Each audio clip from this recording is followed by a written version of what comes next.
여러분 안녕하세요. 지난 시간에 헤라클레스의 12가지 과업에서 7번째 과업까지 분석해 보았습니다. 오늘은 8번째 과업부터 12번째 과업을 살펴보겠습니다.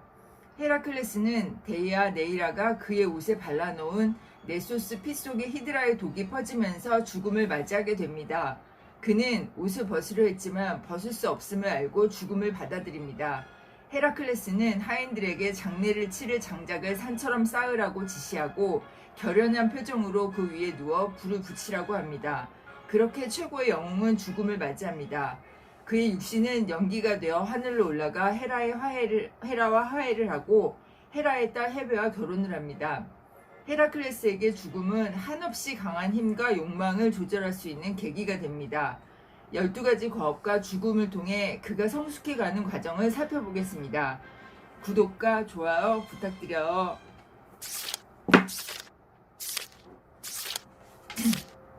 8번째 과업은 인간의 고기를 먹는 디오메데스의 말을 붙잡는 것이었다.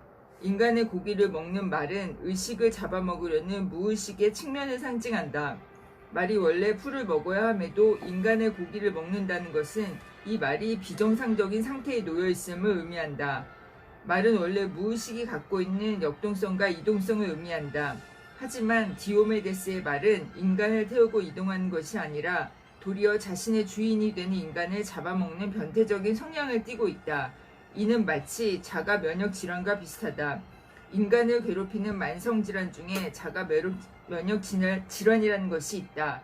원래 인간의 면역 체계는 외부에서 침입하는 바이러스나 박테리아 등을 제거하는 임무를 띠고 있는데, 만약 면역 체계에 이상이 생기면 자신의 몸을 외부에서 들어온 침입자로 잘못 인식해 자신의 몸을 공격하게 된다.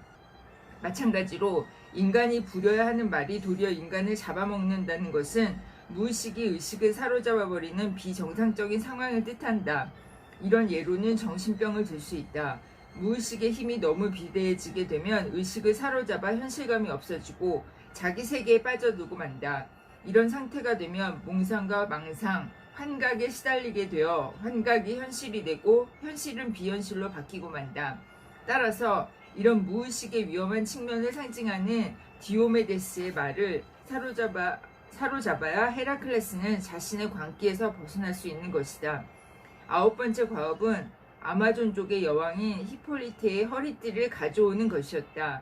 아마존족은 가슴이 없는 자라는 의미를 갖고 있다. 이들은 남자아이가 태어나면 죽이거나 불구로 만들었는데, 이는 잔인하고 폭력적인 모성상을 의미한다. 게다가 아마존의 여왕인 히폴리테가 갖고 있는 허리띠는 사실 전쟁의 신인 아레스가 선물한 것이다. 히폴리테가 이 허리띠를 갖고 있다는 것은 모성이 남성적인 특성인 폭력성에 집착하고 있음을 의미한다. 이런 폭력성은 남자아이에 대한 무자비한 폭력과 잔혹한 간섭으로 드러나게 된다. 특히 심약한 남성의 경우 어머니의 힘에 짓눌려 아무것도 하지 못하고 마마보이로 평생을 보내는 경우가 많다. 따라서 헤라클레스가 히폴리테의 허리띠를 찾아오는 일은 이런 잔인한 모성에 갇힌 남성성을 구원하기 위한 것이다. 10번째 과업은 게리온이 키우고 있는 소를 데려오는 것이었는데, 그 소가 있는 곳은 서쪽 끝에 위치하고 있다. 그는 소를 데려오는 과정에서 많은 나라를 정복하고 식민지로 만든다. 그리고 이 난폭한 소를 잘 길들여서 데려온다. 이는 아직 분화되지 못한 무의식의 문명화라고 볼 수 있다. 무의식은 분화되지 않은 상태에서는 길들여지지 않은 짐승처럼 자기 멋대로 날뛰는 성향을 갖고 있다. 헤라클레스는 소를 길들이는 과정을 통해 자신 안에 잠재되어 있는 조절되지 않는 부분을 길들이고 자기 것으로 만들어 문명화된 영웅으로 거듭난다는 의미를 담고 있다. 11번째 과업은 가장 어려운 일이었다. 하늘을 떠받치고 있는 아틀라스의 딸들인 헤스페리데스가 지키고 있는 황금사과를 가져오는 일이었다. 헤스페리데스의 황금사과는 용이 지키고 있다. 여기서 떠오르는 비슷한 이야기가 있는데 바로 에덴 동산 이야기다. 에덴 동산에서 선악과를 지키고 있는 것은 뱀이다. 이러한 낙원의 이미지는 인간의 전체성을 상징한다. 우리 마음의 전체성을 회복하기 위해서는 세상의 무게를 짊어지는 것을 감당해야 한다는 것이다. 즉, 맡고 싶지 않고 너무 무거워서 감당하기 어려운 하늘처럼 자신 안에 존재하는 콤플렉스에 접근해야 마음의 전체성을 회복할 수 있다는 의미다. 그래서 헤라클레스는 아틀라스를 대신해서 기꺼이 하늘을 떠받치고 있는 임무를 감당한다. 마지막 12번째 과제는 지하세계에서 케르베로스의 개를 데려오는 것이었다. 이것은 11번째 임무와 대비되고 있다. 헤스페리데스의 황금사과가 낙원을 상징한다면 캐스베로스가 살고 있는 곳은 저승을 상징한다. 헤스페리데스의 사과를 가져오는 것은 마음의 전체성을 회복하기 위해 황금사과로 상징되는 밝은 면을 부과시켜야 한다는 의미이지만 케르베로스의 개를 데려오는 것은 무의식에 숨어있는 어두운 측면과 직면해야 함을 뜻한다. 우리가 보고 싶지 않고 건드리고 싶지 않은 자신의 추한 욕망, 탐욕, 의심, 질투 등을 인정하지 않고는 완전성에 도달할 수 없다. 또한 이러한 어두운 측면을 인정해야 우리는 그것에 지배당하지 않고 조종할 수 있는 것이다. 이제 헤라클레스의 최후를 살펴보자. 헤라클레스는 아내가 몰래 바른 히드라의 독이 퍼진 네소스의 피가 묻은 옷을 입은 결과 최후를 맞는다. 히드라를 차단할 때 절대 죽지 않는 머리를 바위에 눌러두었는데 이 죽지 않은 히드라의 머리는 바로 무의식에 존재하는 욕망을 의미한다. 그는 히드라를 완전히 죽이지 못하고 임시 방편의 처방만 내린 것이다. 이는 욕망을 제대로 의식하지 못하고 일시적으로 억압했을 때 그것이 어느 순간 고개를 쳐두고 만다는 것을 의미한다.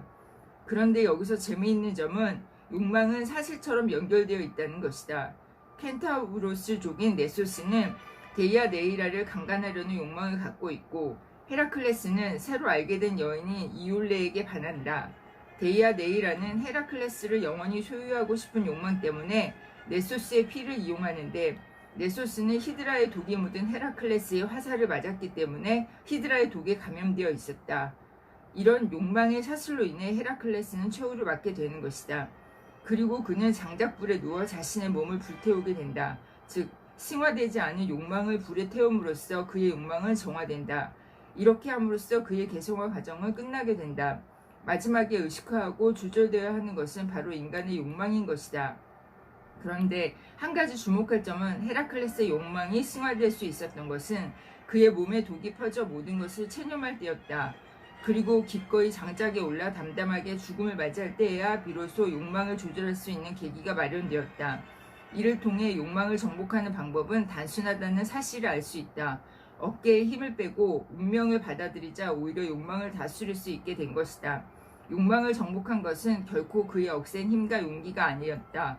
그것은 그의 힘이 다했을 때 저절로 이루어졌다. 여기에는 다음과 같은 인생의 진리가 담겨 있다. 죽은 것이 산 것이고 산 것이 죽은 것이며 이긴 것이 진 것이고 진 것이 이긴 것이다.